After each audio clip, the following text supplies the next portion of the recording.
आज हम लोग फोर्स का डिफरेंट टाइप पढ़ेंगे और कुछ एग्जाम्पल थोड़ा देखेंगे। फोर्स का डिफरेंट टाइप, फोर्स के माने क्या जानते हैं हम लोग? फोर्स के माने ये जानते हैं कि फोर्स एक तरह का एक्सटर्नल एजेंसी है जो रेस्ट वाली चीज को मोशन में ला दे और मोशन वाली चीज को रेस्ट में ला दे। यही तो फोर्स का काम है। इसके अलावा कोई कुछ काम और है? बताएं आप लोग। तो आप कुछ भी ना, आपको जो फोर्स को टाइप दे, जो फोर्स के बारे में जाने हैं हम लोग अभी तक, और इसके अलावा क्या जाने फोर्स के बारे में कि फोर्स एक तरह का वेक्टर क्वांटिटी। फिर इसका यूनिट सीखा, फिर उसके यूनिट का नाम देखा, डाइन, न्यूटन, पाउंडर, सारा कहानी सुना। अभी क्या पढ़ेगा? फोर्स का टाइप। आप सोच रहे हैं फोर्स का भी टाइप होगा, तो फोर्स का भी टाइप होता है। सबसे पहले फोर्स को दो हिस्सों में बांटा है। पहला एक फोर्स का एक टाइप है कॉन्टैक्ट फोर्स।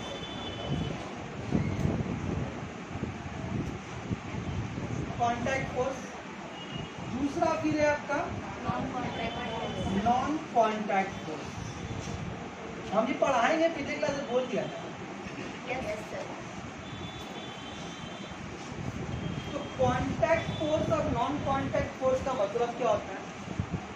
कि फोर्स का मतलब वही है, रेस वाली चीज को मोशन, काम वही है उसका, काम उसका वही है, रेस वाली चीज को मोशन में लाना, मोशन वाली चीज को रेस्ट में लाना। लेकिन उसमें दो टाइप आते हैं, एक कॉन्टैक्ट एक नॉन कॉन्टैक्ट। कभी कभी किसी बॉडी को मोशन में लाना हो तो बगैर उसके ऊपर कॉन्टैक्ट किए बगैर हम मोशन ला सकते हैं। जैसे कि मान लेते हैं कि ये चेयर है, तो अगर हमको उसको यहाँ से वहाँ घसकाना है, पुश करना है, उठा के वहाँ ले जाना है, तो ताकत लगानी पड़ेगी उसके ऊपर।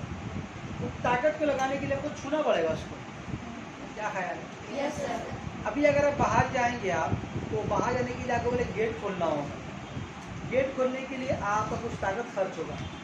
वो ताकत खर्च आपको गेट खोलने के लिए आपको गेट पे हाथ लगाना होगा। बगैर गेट पे हाथ लगाए बोल देते हैं गेट खुल, बगैर छुए आप गेट खोल ही नहीं सकते। अब ऐसा तो नहीं किसी और से खुलवा दिया, हम देखिए खुद नहीं छुआ, तो वो मिसाल देखिए छुआ उसको, तो मतलब उसको बगैर टच किए तो आप उसको खोल नहीं सकते, मतलब आपको वहाँ कॉन्टैक्ट करना ही होगा।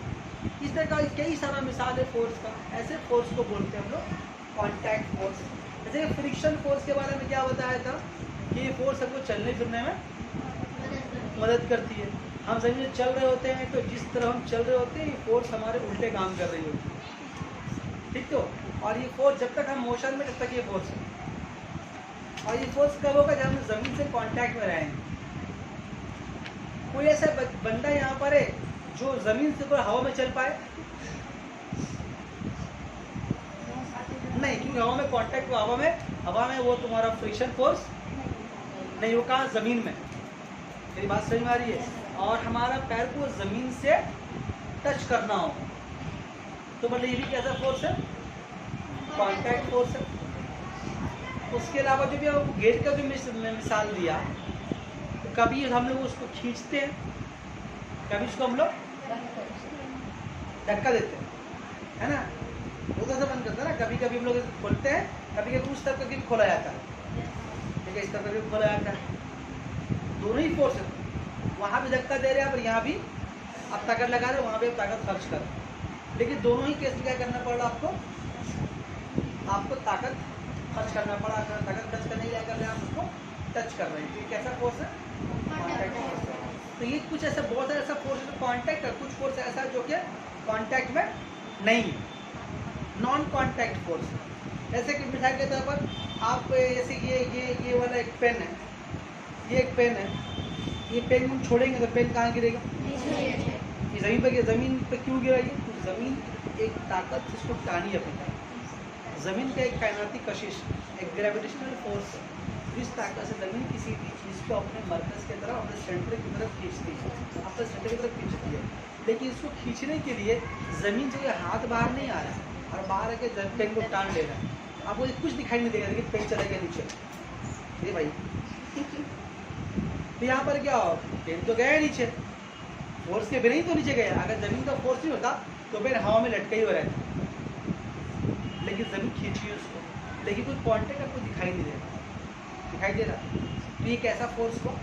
Non contact force. उसके अलावा आप एक लोहे का एक कील रख लें और सामने एक बड़ा सा मैग्नेट रख लें ज़मीन के ऊपर। एक छोटा लोहे का कील रखें, सामने एक बड़ा मैग्नेट रखें। देखिएगा जो मैग्नेट है एक खास दूरी पे अगर होगा तो उस कील को टान लेगा अपनी तरफ, टान लेगा ना। ऐसा तो नहीं कि मैग्नेट से कोई चीज़ निकलती है बाहर और उसको अपनी तरफ खींच लेती है, बोलो नहीं खींचती ना। ठीक उस तरीके से मान लिया आप 2 मैग्नेट लिए हैं, अगर उसका नॉर्थ पोल को मिलाइएगा तो धक्का लगता है, ठीक है। उल्टा करेंगे तो खींच लेगा, ऐसे करेंगे तो बोल, ऐसा होता है कि नहीं होता? कुछ धक्का ही उसको दे रहा है, एक फोर्स तो महसूस करते हैं हम लोग या नहीं करते फोर्स में, लेकिन वो फोर्स हम देख पाते हैं। या एक मैग्नेट से कुछ एक हाथ निकल रहा है या कुछ एक बड़ा सा लकड़ी निकल रहा है, उसको धक्का दे रहा है नीचे जा पीछे, ऐसा तो नहीं है ना, वो अपने आप हो रहा है। ये कैसा फोर्स है? Contact force. आप देख ही नहीं पा रहे इसको। उसके अलावा और मिसाल अगर बता दीजिए तो आगे बढ़ाए तो यहाँ पर है, तो पहले कॉन्टैक्ट फोर्स का कुछ मिसाल दिया हुआ है। एक कॉन्टैक्ट फोर्स का कुछ मिसाल लिखे पहले हमारा, पुश पुल। पुश और पुल ये भी क्या एक तरह का दोनों कैसा फोर्स है? Contact force. पुश माने क्या होता है आम भाषा में? धक्का देना। अब पुल के माने क्या होता है? खींचना। मेरी बात समझ में आ रही है? तो पुश जब फोर्स लगाते हैं, जब पुश वाला फोर्स लगाते हैं तो चीज़ें हमसे दूर जाती हैं। कहाँ जाती है हमसे? आप किसी को पुश करें वो चीज़ कहाँ जाएगा? आपसे दूर जाएगा ना, और उसको पुश करने के लिए आपको टच करना पड़ेगा। तो पुश एक ऐसा फोर्स है जिसका खूबी है कि वो जो फोर्स लगाता है उससे वो टूट जाती है। और ऐसे करेंगे तो क्या पुल हुआ। पुल लगाने का मतलब क्या होता है? पुल एक ऐसा फोर्स है, क्या करता है उसको, उस चीज़ को अपनी तरफ जाता है। तो पुल एक ऐसा फोर्स का नेचर है जो चीज़ को फोर्स लगाने वाले के करीब लाती है, और पुश क्या चीज़ उसको दूर ले जाती है। ठीक याद रहेगा? उसके अलावा फ्रिक्शन फोर्स तो फिर बता ही चुके हम। यहाँ पर कौन सा फोर्स बताया आपको? Gravitational force. ग्रेविटेशनल फोर्स और एक क्या बताया? Magnetic force. चुंबक वाला ना, एक है मैग्नेटिक फोर्स। अच्छा, एक फोर्स और यहाँ पर कांटेक्ट में, नाम उसका है थर्स्ट।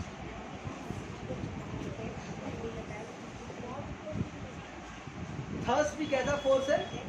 ये भी एक तरह का कांटेक्ट फोर्स है। ये भी एक तरह का कांटेक्ट फोर्स है। ये थर्स्ट फोर्स का एक नेचर क्या चीज है?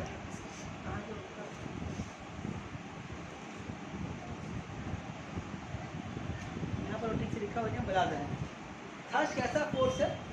जब किसी चीज पे अगर हम फोर्स लगाएं, किसी भी फोर्स लगाएं हम, तो वो डिपेंड करेगा कि फोर्स का कितना एरिया उस ऑब्जेक्ट से टकरा रहा है।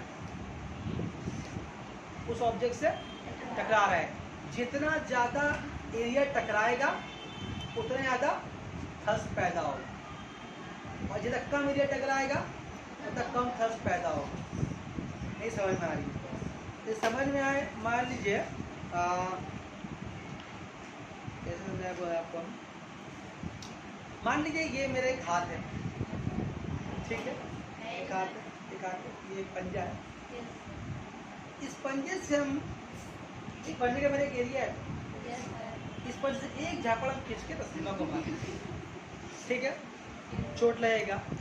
मान लीजिए कोई एक आदमी और आया जिसका हाथ हमसे ही बड़ा, तो क्या हुआ? सरफेस एरिया बड़ा हो गया। वो भी अगर खींच ही रहेगा जोर से मारे, छपाक से किस हाथ से लगेगा? उसका पंजा बड़ा है, मतलब कि जितना बड़ा सरफेस एरिया रहेगा उतना थर्स्ट ज़्यादा पैदा होगा। मेरी बात समझ में आ रही है? इसको आम तरह समझिए। मान लीजिए दो लोग हैं, एक पतला आदमी और एक मोटा आदमी। मार ये मिसाल में आ जाता है। दो आदमी दोनों एक स्विमिंग पूल पे खड़ा है, मान लीजिए एक दरिया में एक साइड पे खड़ा है, वो लोग डाइव करेगा, ठीक है। तो पतला आदमी छलांग लगाया और मोटा आदमी छलांग लगाया, तो सबसे ज्यादा थर्स्ट कौन महसूस करेगा? मोटा आदमी। जो मोटा, क्योंकि मोटा का बद छपाक से लगेगा उसको, ज्यादा पानी बाहर बता दिएगा तो दूर से पानी आएगा बाहर, अगल बगल उसको तो पता नहीं चलेगा। मेरी बात समझ में आ रही है?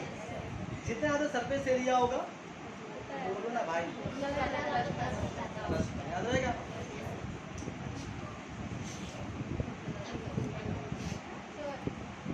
ठीक है, ये किताब किताब तो है बहुत अच्छा, लेकिन कुछ यहीं पर कभी लेना पड़ेगा।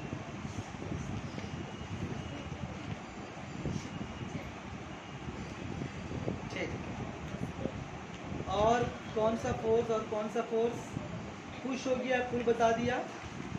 फ्रिक्शन फोर्स तो पहले बोल चुके हैं। और कांटेक्ट फोर्स और कांटेक्ट फोर्स में देखिए, इसमें नहीं पर पॉज कर दो कुछ, देखिए इसमें है में इलास्टिक फोर्स।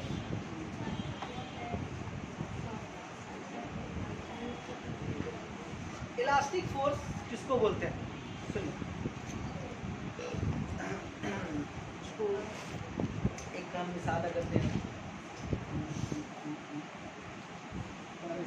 चलिए मान लीजिए ये लोहे का ग्रिल देख रहे हैं आप, इसको लोहे ग्रिल, इसको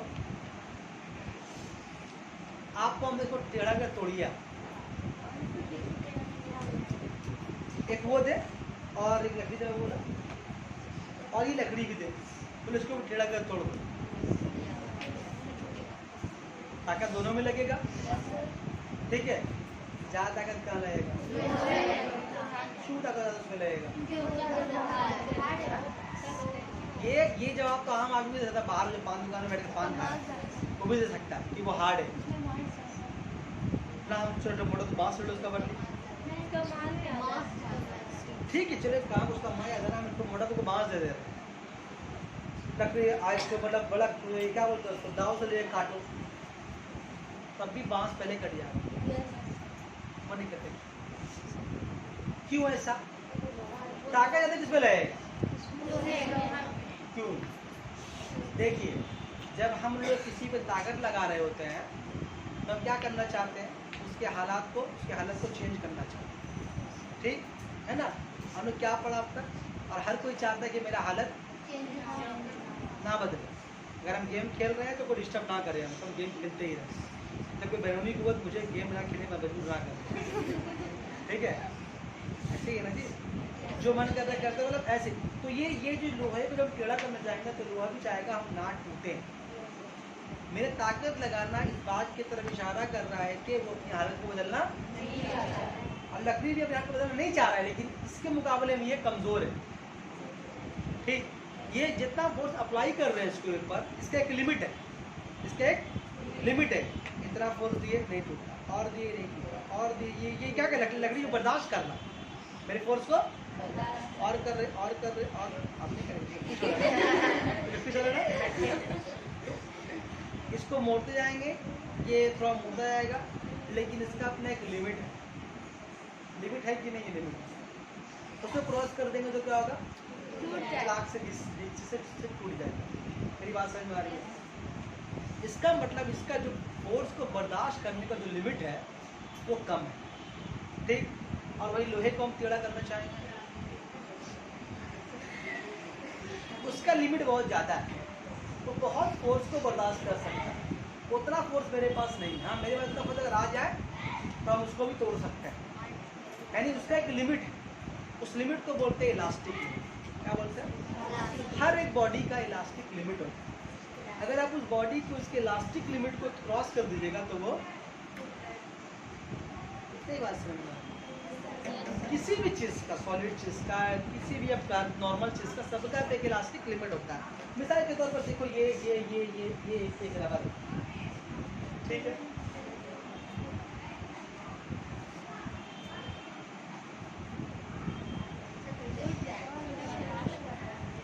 अभी तक ये बर्दाश्त कर रहा, और टाने के टूट जाएगा वाकई। ये बर्दाश्त कर लिया, और टानेंगे तो मतलब क्या होगा, ये टूट जाएगा, मतलब उसका लिमिट हम क्रॉस कर दें। मेरी बात समझ में आ रही है?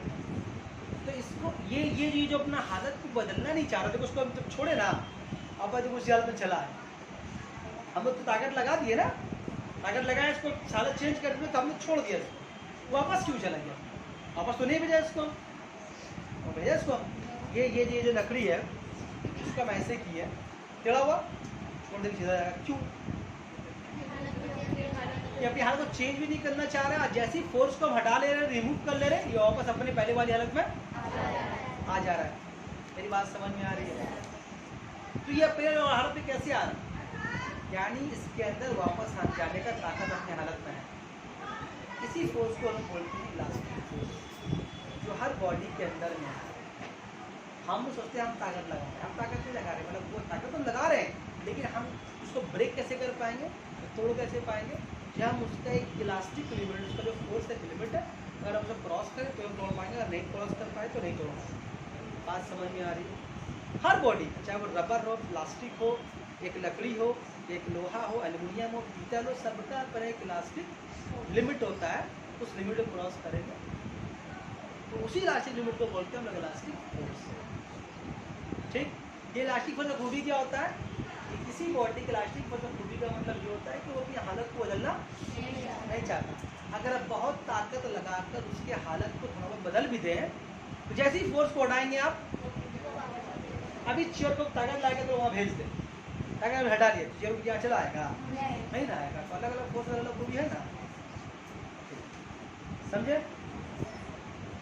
अच्छा, उसके बाद एक फोर्स और सुनिए, टेंशन।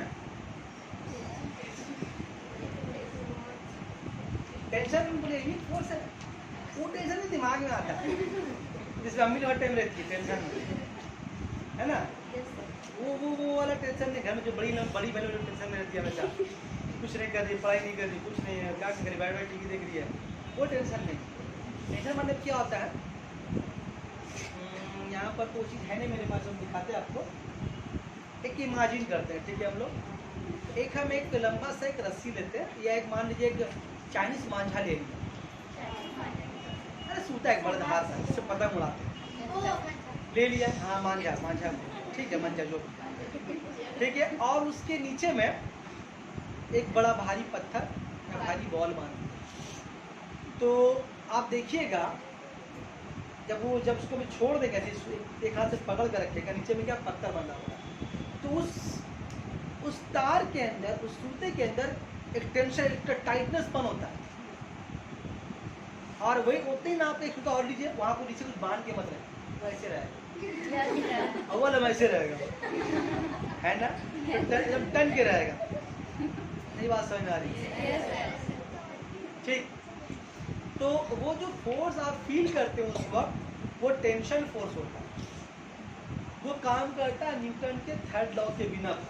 अगर आप मान लीजिए एक लंबा सा वायर है ये वाला, और उससे बड़ा सा एक पत्थर बांध दिए, तो ये ग्रेविटी फोर्स के बिना पर क्या, ये इसका वेट नीचे आ रहा है ना, तो एक फोर्स यहाँ महसूस होगा, तो न्यूटन के थर्ड लॉ के बिना पर क्या होगा, ये रिएक्शन हो गया, इसके एक रिएक्शन फोर्स ऊपर नहीं जाएगा, जहाँ हमें महसूस कर पकड़ रखिएगा तो हम लोगों का फोर्स ऊपर की तरफ महसूस होगा, भारी पड़ेगा। बात समझ में आ रही है? तो उस फोर्स को लोग बोलते हैं टेंशन बोलते हैं। आप लोग कुछ और समझ रहे थे ना? ठीक, फ्रिक्शन फोर्स हो गया, इलास्टिक फोर्स, नॉर्मल फोर्स हो गया, पढ़ाई दिया है, ग्रेविटेशनल फोर्स हो गया, एयर रेजिस्टेंस से पढ़ाई चुके हैं, एयर रेजिस्टेंस हो चुका है, मोटामोटी फोर्स हो गई, हाँ मोटामोटी फोर्स हो गया, मोटामोटी बोले वो मोटामोटी फोर्स नहीं, मतलब फोर्स हो चुका है। अब आइए यहाँ पर कुछ मिसाल है, पढ़ लेते हैं हम लोग, जो कितनी मिसाल हम लोग पढ़ चुके हैं। जैसे कि एक बस अड्डा में एक मुसाफिर खड़ा है, बस चलना शुरू क्यों, गिर गए, पढ़े हम लोग। एक सवाल यहाँ पर एक सवाल है, वो आप दिमाग से जवाब देने की कोशिश कीजिए। अभी ये फैन है, इस फैन का हम स्विच को ऑफ कर दें तो पंखा चालू रुक जाएगा, चलते का नाम है ना, चलिए पंखा रुक जाएगा, अचानक नहीं रुकेगा, क्यों, क्या वजह, ये फैन मूव कर रहा ना, अचानक हमने स्विच ऑफ कर दिया, पंखा अचानक उधर घूम गया।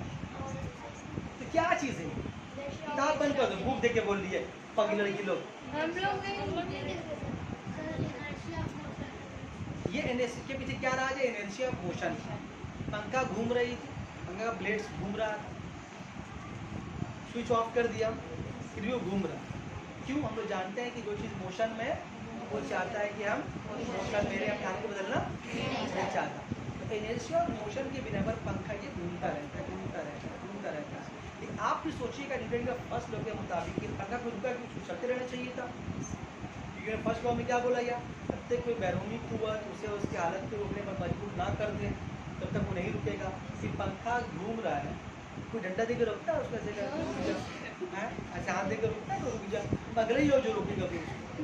पहली बात तो हाथ जाते ही नहीं है आमतौर पर पंखे में, जाते ही नहीं। इस जगह थोड़ा नीचा होगा वो रोक भी सकता है, क्यों रोकेगा वो चलता हुआ पंखा? क्या स्विच ऑफ कर दिया है, हर अब जगह पंखा घूमते रहे, बगैर बिजली का पंखा चले। लेकिन पंखा कुछ देर बाद पंखा रुक जाता है, क्यों? कोई फोर्स तो लगाया नहीं हम लोग। वेरी गुड, एयर रेजिस्टेंस, हवा। हवा तो है ना, ये ब्लेड, पंखा जो ब्लेड्स चल रहा है ये क्या कर रहा है? हवा इस हवा के फोर्स को काट रहा है। ये जो पंखा हम लोग सोचते हैं कि पंखा हवा पैदा करता है, पंखा हवा पैदा नहीं करता। इस रूम के अंदर हवा पहले से मौजूद होती है, हवा पहले से, ये हवा को धक्का देती है। पंखा कहीं हवा पैदा कर सकता है नहीं, तो बेजान चीज़ है ना। इस रूम में जो हवा मौजूद है, ऊपर जो हवा मौजूद था, ये क्या करता है कि पंखा अपने ब्लेड की मदद से हवा को जो है पुश करना है। जितना पंखा तेज चलेगा हवा तेजी से पुश होगा, फिर वो हवा आकर हमारे बॉडी में टकराती है, फिर हमारा पसीना सूखता है। वो पसीना क्यों सूखता है वो भी अलग कहानी, भी नहीं बताया। मकसद यही है, वो हवा आके मेरे बॉडी में टकराए और मेरा बॉडी में स्वेटिंग हो रहा है, तो जो बाहर से आए गर्मी लग रही है तो पसीना निकलता है। बात है, बाहर से हम लोग आते हैं तो या कुछ काम कर रहे होते हैं तो क्या बोलते हैं, अल्लाह बहुत थके गर्मी लग रहा है। वो क्या होता है? तो ये भी एक साइंस है कि पसीना भी क्यों सूखता है, लेकिन उसको नहीं बता रहे, फिर वो अलग बात हो जाएगा। हाँ जो बात है वो समझिए। तो पंखा को रोकता कौन है? एयर रेजिस्टेंस, है ना। क्योंकि हम लोग हवा के समुद्र में रहते हैं ना, तो हवा का समुद्र, हवा को उसको काटना पड़ रहा है ब्लेड्स को। ये ब्लेड्स करता क्या? जहाँ तक ताकत रहता है काटता है, मतलब क्या होता है, एयर रेजिस्टेंस इसके मूवमेंट को रोक देता है। अगर आपको फिर चलाना है तो आपको वहाँ से बिजली को सप्लाई करना पड़ेगा, बिजली को सप्लाई करना, बिजली का मोटर को घुमाएगा इसका। अगर यहाँ एयर रेजिस्टेंस अगर हम लोग खत्म कर दें, यहाँ से अगर हवा को तो हटा दे और पंखा एक बार चला के स्विच बंद कर दे, पंखा कभी नहीं रुकेगा, चलते ही रहेगा, चलते ही रहेगा, चलते ही रहेगा, चलते ही रहेगा, कभी नहीं रुकेगा पंखा। लेकिन ये मुमकिन नहीं, क्योंकि एयर रेजिस्टेंस तो बोलो ना रहेगा ही। और जब हवा यहाँ पर रहेगा, हवा जब यहाँ पर नहीं रहे तो पंखा भी काटो, एसी में लगा लेगा तब भी तुमको हवा नहीं रहेगा, अच्छा नहीं रहेगा। बात समझ में आ रही है? ये तो हवा तो उसको पुश कर रहा है ना। अगर हम वैक्यूम क्रिएट कर दे, बिल्कुल हवा नहीं है, तो पंखा तो घूमते रहेगा, लेकिन हम लोगों को हवा नहीं मिलेगा, हवा ही नहीं। ठीक है, तो पंखा वाला मामला समझ गए। बस के उल्टे समय उतरना क्यों खतरनाक है, ये पढ़ चुके हम लोग ना। एक सवाल यहाँ पर है कि क्या चिड़िया वैक्यूम में फ्लाई कर सकती है? खला स्पेस में चिड़िया उड़ सकती है, परिंदे उड़ सकते हैं, बाघ उड़ सकते हैं, क्यों नहीं उड़ सकते? ये तो बहुत आम जवाब है, आप साइंटिफिक अच्छा जवाब है। ऐसा जवाब दीजिएगा तो पढ़ के बैठता नहीं, अपने पास पानी खाइए, दूधा खाइए। बोलिए सर क्या जवाब होना चाहिए, आप सोचे, दिमाग लगाइए सर। पहली बात, हम लोग का जो अर्थ का जो एटमॉस्फेयर है ये कितनी हाइट तक है? 640 किलोमीटर तक। इतना तक कि जो हवा का समुंदर है वो अप्रोक्सीमेटली हम लोग का 640 या 700 किलोमीटर तक फैला हुआ है। लेकिन उतना ऊंचाई भी तो परिंदा नहीं उड़ता, कुछ ही ऊंचाई तक उड़ता है, बादल से नीचे ही तक उड़ता है, बादल से नीचे ही उड़ता है। कहाँ जा रहा है?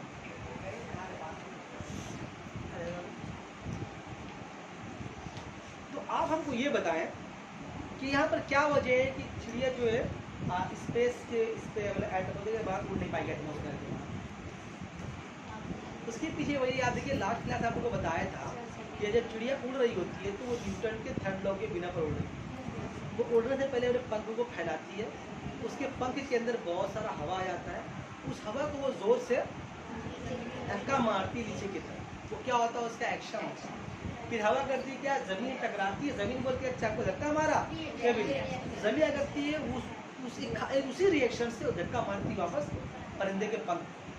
पढ़ा नहीं मिलेगा, दीवारें मार के भी दिखवाया था, दीवारें मार के देखो कैसे चोट लग रहा है कि नहीं, क्लास किया पिछला वाला।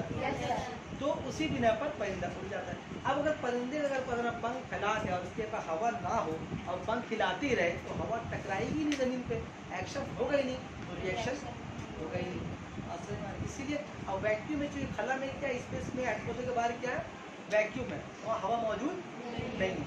जब हवा मौजूद नहीं है तो पंख फैला के हवा को धक्का नीचे मार नहीं सकेगी, इसलिए उड़ नहीं पाएगी। इसलिए परिंदा में क्या करता है, अर्थ के एटमॉस्फेयर के अंदर ही उड़ता है। हालांकि हम लोग का अर्थ का एटमॉस्फेयर कितना दूर तक है, 700 किलोमीटर के आसपास तक है, लेकिन फिर भी उतनी ऊंचाई पर परिंदा नहीं उड़ सकता। क्यों इसलिए नहीं उड़ सकता, क्योंकि बहुत ऊंचाई पर हवा में जो डस्ट पार्टिकल और जो मॉइस्चर है, जो हवा का जो कंपोनेंट्स है, जो ऑक्सीजन है, नाइट्रोजन है, हवा का बहुत सारा गैस है ना, वो सारा चीज़ अर्थ के बहुत ऊंचाई पे बहुत कम है। ज़्यादा चीज़ कहाँ तक पाया जाता है, हम लोग का अर्थ का एक एटमॉस्फेयर एक लेयर, इसका नाम है ट्रोपोस्फियर, तो ज़मीन से 18 से 19 किलोमीटर तक का बुलंदी तक है। इसी के अंदर सारे परिंदे उड़ते हैं, इसके बाहर कभी नहीं आ सकते, जाएंगे तो उड़ ही नहीं पाए। काफ़ी ऊंचाई में ऑक्सीजन बहुत कम है और उड़ते वक्त परिंदों का रद्दा अपना पंख को हिलाते रहने पड़ता है, उसके लिए चाहिए एनर्जी। एनर्जी नहीं पैदा होगा जब हमको मिलेगा ऑक्सीजन, ऑक्सीजन नहीं मिलेगा, एनर्जी नहीं पैदा होगा, वो पंख को हिलाने लगेगा, थक जाएगा, दम तोड़ेगा, आपकी दूसरी कम बात समझ में आ रही है। तो वहीं तक उड़ता है परिंदा जहाँ पर उसको ऑक्सीजन मिल रहा है। बात समझ में आई से? कुछ और एक्स्ट्रा बात है तो हम बता दें जरा सा, और नहीं तो फिर खत्म करते हैं। इस बुक पर देख इसको कर देगा, पूरा पड़ेगा। अगर आप हाथ में पकड़ इसको, अगर आप लोग को सवाल पूछना चाहे तो कर सकते।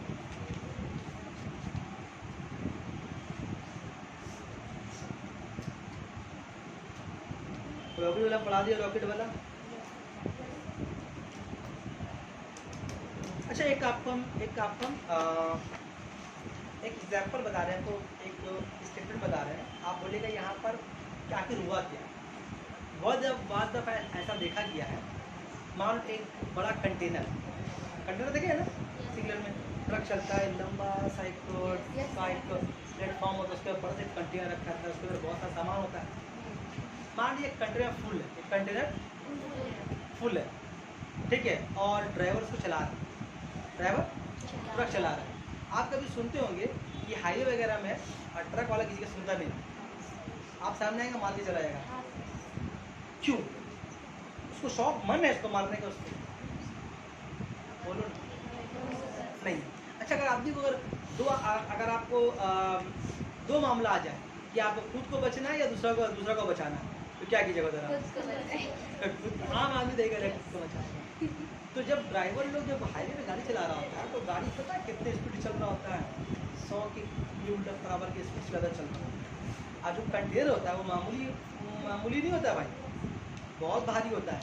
एक खाली ट्रक ही बहुत कई टन वेट का होता है, फिर उसके ऊपर कंटेनर, उसमें माल भरा हुआ सारा, कितना वेट होता है, उतना मास का ट्रक 100 किलोमीटर पर आवर की दौड़ रहा है, तो कितना मोमेंटम उसके अंदर होगा, बहुत मोमेंटम होगा ना, ठीक। तो पक्का। अब मान लीजिए अचानक कोई ड्राइवर के दिल में रहम आ गया कि देर सामने एक बच्चा एक आदमी जा रहा है, वो क्या क्या जोर से ब्रेक अप्लाई कर,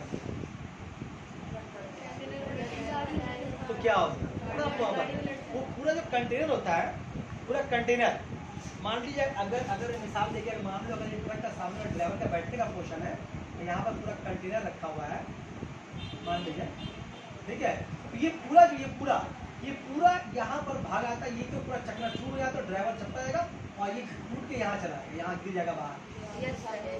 ऐसा होता है, क्यों होता है ऐसा, तो बता सकते हैं बैठे रहने। क्यों?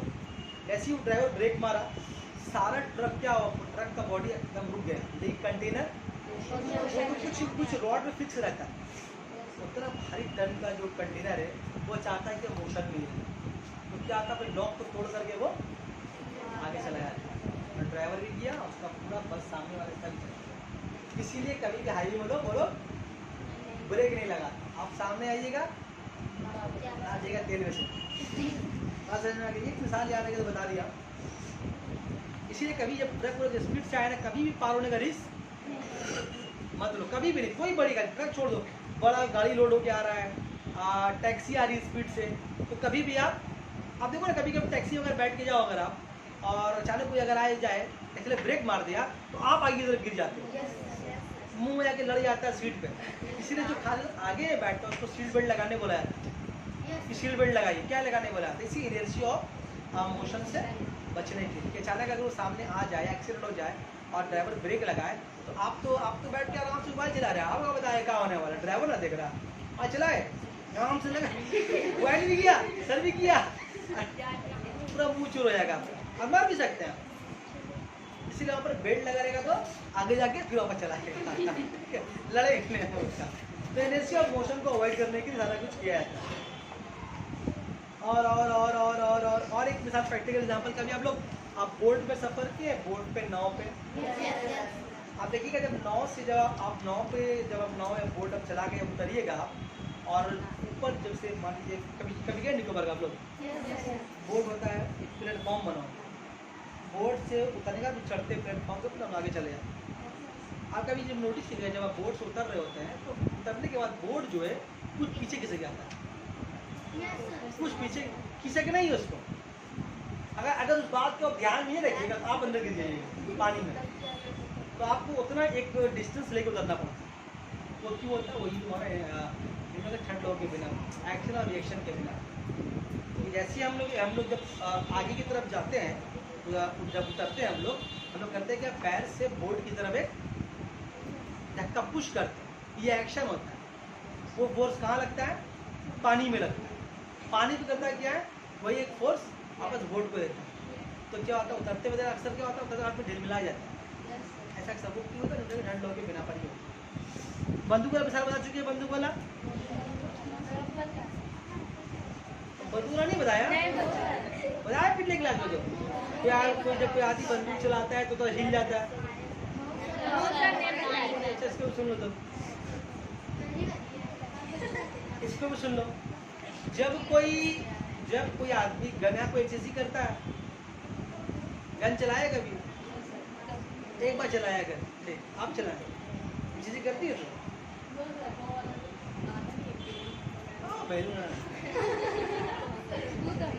जो असल जो गन होता है, जो असली जो मिलिट्री लोग जो गन लेके रहता है, आर्मी लोग जो गन लेके रहता है, उस गन का अगर एक बुलेट अगर हमारा फायरिंग करेंगे तो हमारा ये कंधा टूट सकता है, टूट जाएगा। आर्मी लोग कितना लंबा चौड़ा होता है, कितने हिंदी लोग होता है। तो क्यों ऐसा होता है? अगर आप एक गोली अगर फायरिंग कर रहे हैं, एक बुलेट पे गोली फायरिंग कर रहे हैं बंदूक से, आप ऐसे बोले बंदूक कैसे करके कंधे में कभी पकड़ा हुआ, ठीक है। और हम एक जो बुलेट फायरिंग करेंगे तो ये स्प्रिंग होता है बुलेट के अंदर, और जाकर जोर से करता है बुलेट को धक्का मारती है। स्प्रिंग अंदर में एक स्प्रिंग होता है, धक्का मारेगी जा करके, और क्या होगा, वो बुलेट जो है स्पीड से बाहर तो निकलेगी, लेकिन जैसे ही वो स्प्रिंग उस बुलेट धक्का मारेगी तो वो बुलेट क्या करेगी, वापस धक्का मारेगी। धक्का कहाँ महसूस होगा? बंदूक के महसूस होगा, क्योंकि बंदूक हम पकड़े हुए हैं तो धक्का हमको महसूस होगा। बात समझ आ रही है? तो नॉर्मल जो गन में अगर चलाएंगे तो भी आप वहाँ चीज़ को महसूस कर सकते हैं, लेकिन जो बहुत हेवी गन होता है, जैसे AK-47 हुआ, और जो बड़ा जो मशीन गन जो होता है, जो बहुत हेवी, जो बड़ा आर्मी लोग इस्तेमाल करते हैं, तो हमारा आप अगर एक गोली फायरिंग कर लेंगे ना तो सीना टूट जाएगा, सीना लेके बढ़ेगा। और एक जो कंधा में रख के जो बम मारने वाले को होता है, बम होता है, हमारा आता है, अगर उसको मारेंगे अगर हमारा अपना, तो बम तो कम हो जाएगा, हम बेच हो जाएंगे, झटका की बेच होगा ना, मेरा टूट जाएगा कंधा और हम कहीं दूर जाकर फेंकाएंगे, बम कहीं यहाँ चला गया, यहाँ पड़ेगा। वो क्यों? वही न्यूटन के थर्ड लॉ के बिना, एक्शन और रिएक्शन। और कितना मिसाल नहीं है, आप लोगों को जो होगा तो आप पूछ सकते हैं हमसे, वरना फिर हम बंद कर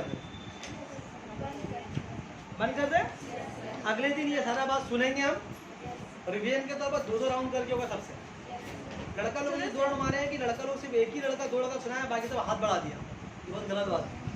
अगले दिन कैसे कहते चलो 3 राउंड करेंगे लड़का लोग, ठीक है। आज कितने रहने दो, अगले दिन साइंस शुरू करेंगे, लाइफ साइंस। पॉज कर दो।